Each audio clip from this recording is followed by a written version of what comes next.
അപ്പം നമുക്ക് ഇന്നൊരു അടിപൊളി രസം ഉണ്ടാക്കിയാലോ. അതായത് പൊടിക്കൂട്ടൊന്നുമില്ലാതെ രസക്കൂട്ടൊന്നുമില്ലാതെ നമുക്കൊരു അടിപൊളി രസം വീട്ടിലെ ഇൻഗ്രീഡിയൻസ് വെച്ചിട്ട് എങ്ങനെയാണ് എളുപ്പത്തിൽ ഉണ്ടാക്കുന്നതെന്ന് നോക്കാം. ഫസ്റ്റ് പാൻ ചൂടാവുന്നവരെ വെയിറ്റ് ചെയ്യാം.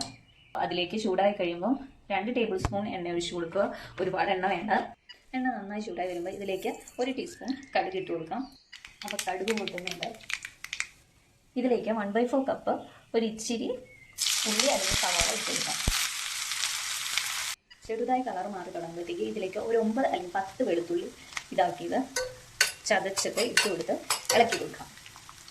ഇതിലേക്ക് 1 ടീസ്പൂൺ ഉപ്പിട്ട് കൊടുക്കാം. ഇതിലേക്ക് ഒരു പച്ചമുളക് നടുവ് കീറിയിട്ട് ഇട്ട് കൊടുക്കാം. ഇത് അത്യാവശ്യം വറന്ന് വരുമ്പോൾ ഈ പാകത്തെ എത്തുമ്പോൾ മാത്രം ഇഞ്ചി ഇട്ട് കൊടുക്കുക. അപ്പോൾ ഇഞ്ചി ഞാൻ ഇട്ടിട്ടുണ്ട്. ഇഞ്ചി 2 ടേബിൾ സ്പൂണോളം ഇഞ്ചി ഇട്ട് കൊടുക്കാം. ഇഞ്ചി നല്ലതാണ്. അപ്പോൾ ഇഞ്ചിൻ്റെ ക്വാണ്ടിറ്റി കുറച്ച് കൂട്ടി ഇട്ട് കൊടുക്കാം. ഇഞ്ചി വറന്നു പോകരുത്. അടുത്തായി കറി ലീവ്സ് ഇട്ട് കൊടുക്കാം. ഒരു 2 കറി ലീവ്സ്. ഓക്കെ. ഉടൻ തന്നെ നമ്മൾ തക്കാളി അരിഞ്ഞത് നീളത്തിൽ അരിഞ്ഞ തക്കാളി ഇട്ട് കൊടുക്കാം. അപ്പം ഞാൻ ഒരു 2 തക്കാളി എടുത്തിട്ടുണ്ട്. ചെറിയ തക്കാളി, ഭയങ്കര വലിയ തക്കാളി ഉണ്ട്. ഒരു മീഡിയം സൈസ് തക്കാളി എടുത്തിട്ടുണ്ട്. അതും കൂടെ ഇട്ട് ഇളക്കി കൊടുക്കാം. തക്കാളി ചൂടത്ത് തന്നെ നന്നായി ഒതുങ്ങി വഴഞ്ഞ് കിട്ടും കേട്ടോ.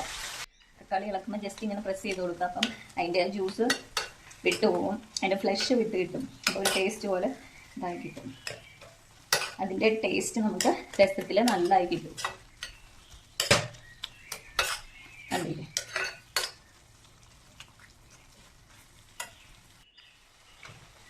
ഇനി ഇതിലേക്ക് നമുക്ക് മഞ്ഞൾപ്പൊടി 1 ടീസ്പൂൺ ഇട്ട് കൊടുക്കാം.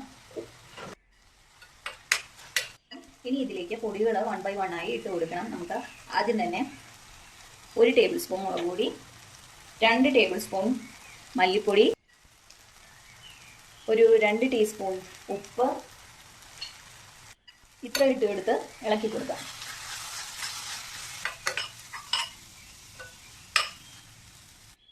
പൊടിയുടെ പച്ചമണം മാറി കഴിയുമ്പോഴത്തേക്ക് നമുക്ക് ഇതിലേക്ക് വെള്ളം ഒഴിച്ചു കൊടുക്കണം. ഒരു കപ്പ് വെള്ളം ഒഴിച്ചു കൊടുക്കും. അപ്പം നമ്മൾ വെള്ളം ഒഴിച്ചു. ഇനിയാണെങ്കിൽ നമുക്ക് ഇതിന് നല്ല പോലെ തിള കിട്ടണം. നന്നായി തിളക്കണം ഇത്. എന്നാലാണ് ആ തക്കാളിയുടെ ടേസ്റ്റും ഇഞ്ചിയും വെളുത്തുള്ളി എല്ലാ ഫ്ലേവറും കൂടെ മിക്സായി നന്നായി ഈ രസത്തിലേക്ക് ഇറങ്ങത്തുള്ളൂ. നമുക്ക് തിളക്കുന്ന വെയിറ്റ് ചെയ്യാം. ഒരു 2 ടീസ്പൂൺ അടുത്ത് നിങ്ങളുടെ എരിവിന് പാകത്തിന് കുരുമുളക് ഇട്ട് കൊടുക്കുക. കുരുമുളക് ഇട്ടതിന് ശേഷം ഇത് നന്നായി ഇളക്കി കൊടുക്കുക. ഓക്കെ. അപ്പം നന്നായി തിള കിട്ടി നന്നായി ഇതായി വന്നിട്ടുണ്ട്. നമ്മളൊരു 2-3 മിനിറ്റത്തേക്ക് വെച്ച് തിളയ്ക്കണം. വെള്ളം നിങ്ങളുടെ രസം എടുത്ത് ടേസ്റ്റ് ചെയ്ത് നോക്കുക. അപ്പം ഇൻ കേസ് നിങ്ങൾ യൂസ് ചെയ്ത് തക്കാളിക്ക് നല്ല പുളിയുള്ളതാണെങ്കിൽ രസത്തിൽ പുളി ആഡ് ചെയ്യേണ്ട, അല്ലെങ്കിൽ സെപ്പറേറ്റ് കുറച്ച് വാളംപുളി ആഡ് ചെയ്യണം. അപ്പം ഞാനൊരു ഇച്ചിരി എമൗണ്ട് വാളംപുളി ഒഴിച്ചു കൊടുക്കുകയാണ്. വാളംപുളി പിഴിഞ്ഞ വെള്ളം. ഓക്കെ. നമുക്കത് ഇളക്കി കൊടുക്കാം. എന്നിട്ട് ഒന്നുകൂടെ തിളയ്ക്കാൻ വേണ്ടി വെയിറ്റ് ചെയ്യാം. ഫൈനലി നല്ല എരിവും നല്ല അത്യാവശ്യത്തിൽ പുളിയൊക്കെ ഉള്ള നമ്മുടെ അടിപൊളി രസം റെഡി ആയിട്ടുണ്ട്.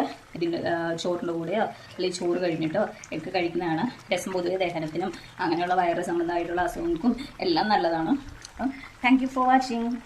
നമ്മുടെ വീഡിയോ ആദ്യമായാണ് കാണുന്നതെങ്കിൽ സബ്സ്ക്രൈബ് ചെയ്യണേ.